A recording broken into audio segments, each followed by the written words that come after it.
support. They are, of course, they are the main platform, they are the big daddy, but they never played in that way, at least with me. They always supported. Whenever there was a problem I needed to discuss, I discussed with them and they guided. So it was a wonderful journey with Sauraseni. Thank you, ma'am. Now, adding to just one more question.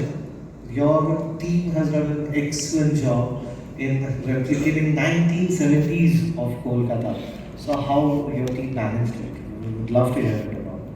I think in my this long speech I have answered all of your questions. I think now we should move to my actors. I have said whatever it was needed, I have covered.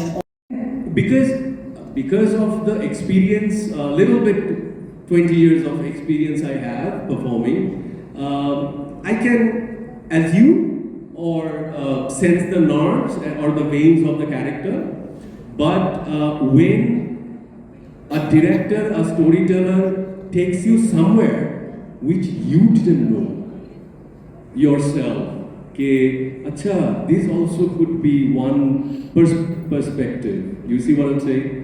So yeah, that's the most interesting part of Jimmy Roy, I guess. It has layers that till you see the 10th episode at the end, you will still think, who is Jimmy Roy actually? What is Jimmy Roy actually? So that's the biggest part, yeah.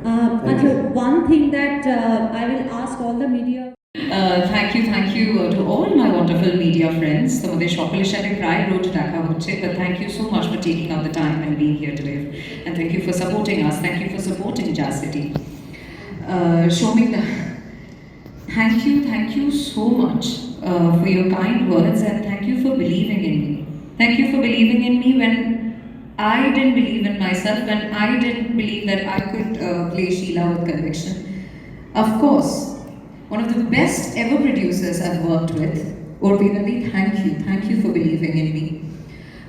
Thank you, Sony Live, for trusting me with such a huge platform as yours. And of course, a huge thanks to all my co-actors and every technician who's sitting here right now in front of me for helping me bring Sheila to life. Thank you so much. Thank you, Cherry Picks. Thank you so much. Now, coming back to your question, as we all know that Jazz City is basically a fictional story. It's a fictional story which happens to be set against the historical time frame, historical background of 1970s and 1971 Calcutta, and we all are quite aware of the social political flux that was happening at that time. But essentially it talks about Jimmy and these characters. It's about these characters who live in Jazz City, who breathe in Jazz City, right?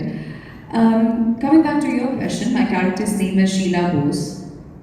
If I have to keep it very brief, because I don't know when my director is just going to, keep that eye, it's like a wishy bochish. Sheila actually happens to be the moral conscience of Jazz City, the show.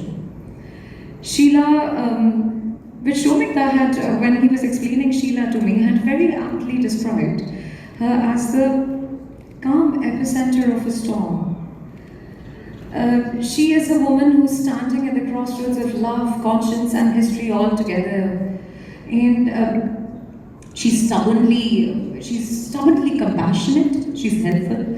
So she grew up in Bangladesh, but then, of course, she grew up across the border, but then came to this side. She crossed the border. She has a sister. They got separated in early years. But there's this, when I was talking about compassion, she always had in her, she has always been the helping heart of Calcutta and also the helping hand to everyone across the border. And also the provocation in Jimmy's life, right? She forces him to see the choices that she wants him to make. Are you going to show the eye right now? She's like, okay. Stop it. Get it, Ishna flow, kosto korechi. Jokes apart, as I was speaking, that she Why a mirror and a provocation? Because on one hand, just like a mirror, she forces, I think she reflects in Jimmy a man that he doesn't want to become. He's too scared to become. And on the other hand, she also provokes him to just ask to himself, which side of the history am I really on? Yeah, and I cannot be divulging more to see Sheila and how the entire journey